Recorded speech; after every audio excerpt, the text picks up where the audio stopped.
아니 요새 정말 왜 그러는 걸까요? 유럽에서 그러고 중동에서 그러고 이제는 동남아시아까지. 안녕하세요 여러분, 김지윤입니다. 최근 캄보디아 그리고 태국이 전면전을 할 수도 있다라는 이야기들이 계속 흘러나오고 있습니다. 두 나라 사이에 무슨 일이 있어서 그런 건지 오늘 한번 살펴보려고 하는데요.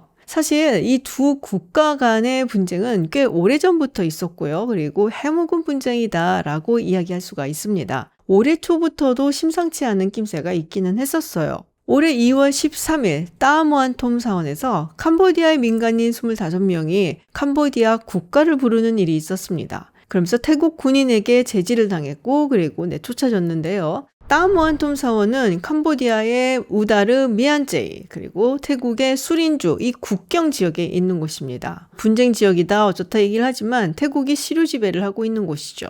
그리고 태국군에서 캄보디아 군 측에 다시는 이런 일이 없게 하라 라는 경고성 편지를 보낸 바가 있고요.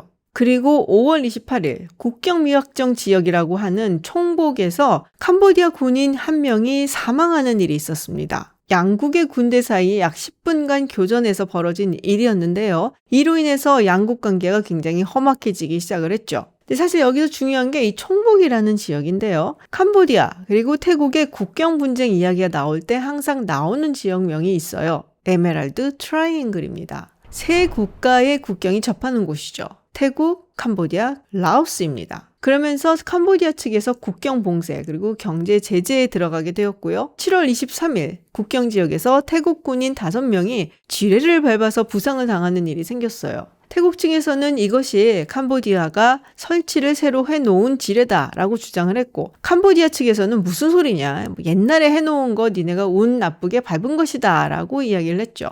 태국은 주태국 캄보디아 대사를 추방을 하고 또 자국의 대사를 캄보디아로부터 송환을 했습니다. 그러면서 분위기가 굉장히 험악하게 돌아가기 시작을 했고요. 결국 다음 날인 7월 24일 군사 충돌이 일어나게 된 겁니다. 국제사회에서 이를 말려보려고 굉장히 노력을 했죠. 아세안 의장국인 말레이시아에서도 이거를 외교적으로 해결을 하라 얘기를 했지만 듣지 않았고 그래서 굉장히 험악하게 분위기가 돌아갔습니다. 그런데 문제는 이번에 서로 해결이 되더라도 또다시 일어날 수 있는 이게 굉장히 해묵은 분쟁이라는 거예요.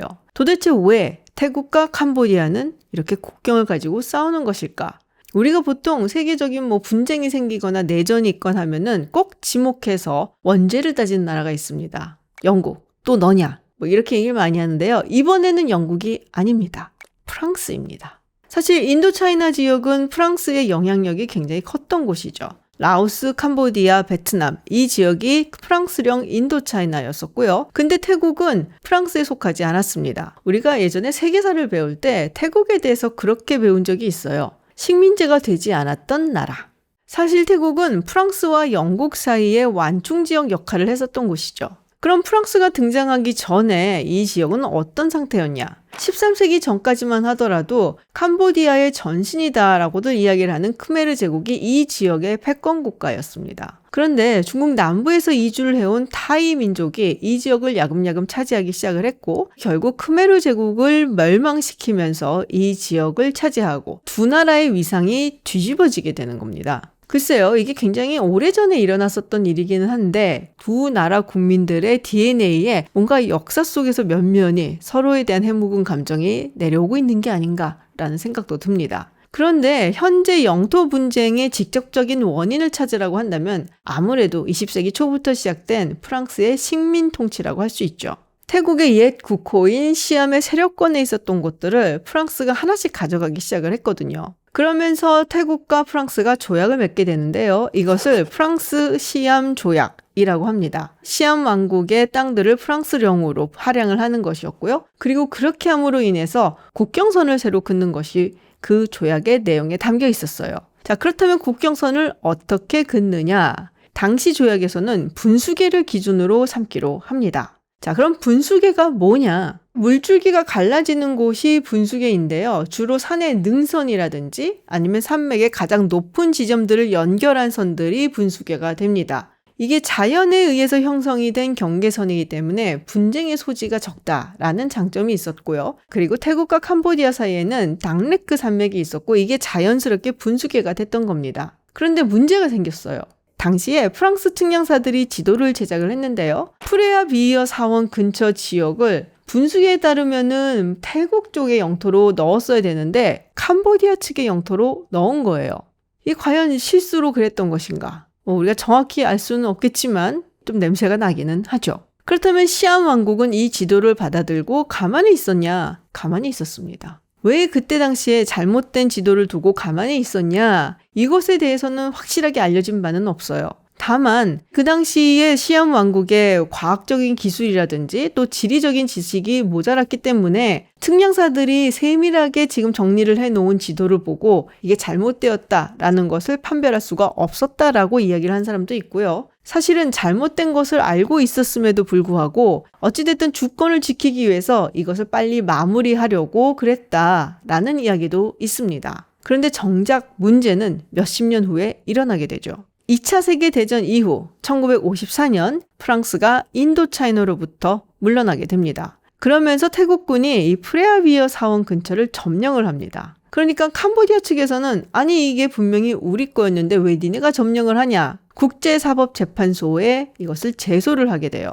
그리고 1962년 ICJ 판결이 나오게 되는데요. 캄보디아의 손을 들어줍니다. 문제가 있었으면은 진작 얘기를 했었어야 되는데 50년 동안 아무 말도 안 하고 침묵을 지켰던 태국이 암묵적으로 이것을 인정한 것으로 본 것이죠.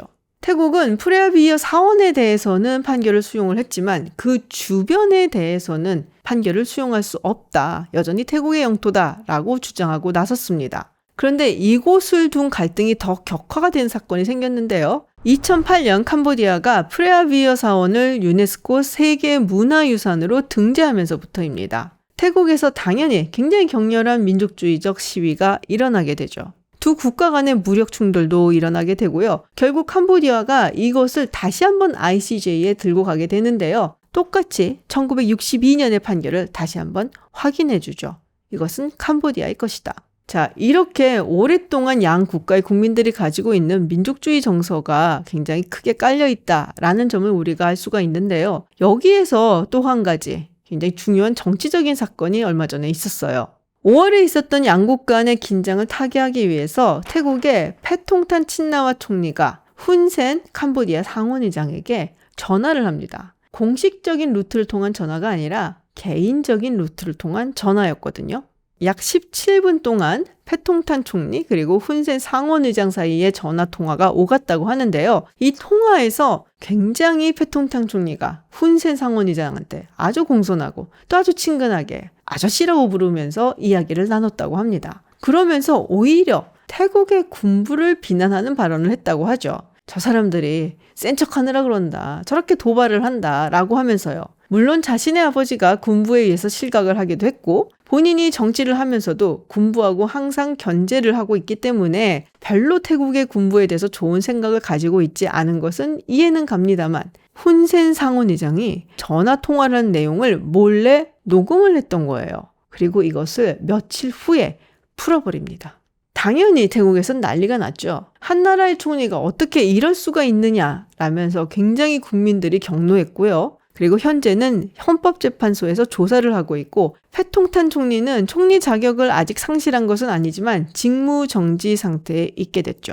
그리고 또 하나 빼놓을 수 없는 것이 바로 미국과 중국의 관계입니다. 혹자들은 지금 현재 태국과 캄보디아의 분쟁이 미국과 중국의 경쟁이 투사된 것이다 라는 이야기를 하는 사람들도 있는데요. 사실 미국하고 중국은 지금 이 분쟁이 빨리 해결되기를 바라고는 있어요. 근데 왜 그렇게 얘기를 하는가? 태국은 꽤 오랫동안 미국의 동맹국이었습니다. 냉전 시절에는 이 동남아시아 지역에서 공산주의가 도미노처럼 확장되는 것을 막기 위한 최후의 보루이기도 했었고요. 그래서 당시에 동남아시아 조약기구 시토에 태국을 가입을 시키기도 했었죠. 캄보디아는 1950년대 중반 이후 중국의 든든한 지원을 받는 국가입니다. 특히 현재는 중국의 1대1로의 거점이 되는 국가이기도 하고요. 동남아시아에서 중국의 영향력을 확대하기 위해 중요한 국가이기도 하죠.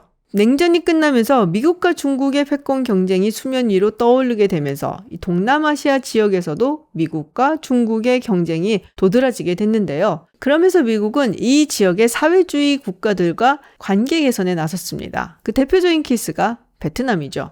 중국도 마찬가지로 예전부터 친하게 지냈던 국가들 외에 태국과 같은 국가에도 여러 가지로 투자를 하면서 새롭게 관계 설정을 하려고 굉장히 노력을 해왔고요. 그러니까 태국하고 캄보디아와의 분쟁과 갈등이 계속해서 격화가 되면 미국도 그렇고 중국도 그렇고 어느 한쪽의 편을 들 수밖에 없어지게 되고, 그러면 지금까지 노력을 해왔었던 것이 물거품이 될 수도 있고, 그래서 미국도 그렇고 중국도 그렇고 빨리 외교적으로 협상을 하고 합의를 봐서 해결을 하라라고 이야기를 하고 있는 거죠. 미국 같은 경우 트럼프 대통령이 빨리 화해해라, 안 그러면은 둘 다 무역 관세 협상 안 한다 라고 으름장을 놓고 있고요. 중국 측에서도 굉장히 우려스럽다라면서 여러 가지로 중재를 하려는 노력을 보이고 있습니다. 지금 영상을 찍고 있는 현재 말레이시아에서 양국 정부가 만나서 협상을 하고 있다는 소식이 들리고 있는데요. 다만 한 가지 생각이 드는 것은 미국이 전후에 수립을 해놓은 자유주의 국제질서가 여러 가지로 해체되는 모습을 보인다라는 얘기가 나오면서, 그렇다면 그 이후의 국제사회는 어떤 모양새를 갖출 것인가에 대한 전망이 많았거든요. 딱히 하나의 패권국이 없이 굉장히 혼란스러운 세계를 맞이할 수 있다라는 이야기를 했던 사람도 있는데요. 요새 자꾸 일어나고 있는 분쟁을 보면서 정말로 그런 세계로 가는 것인가 하는 우려가 듭니다.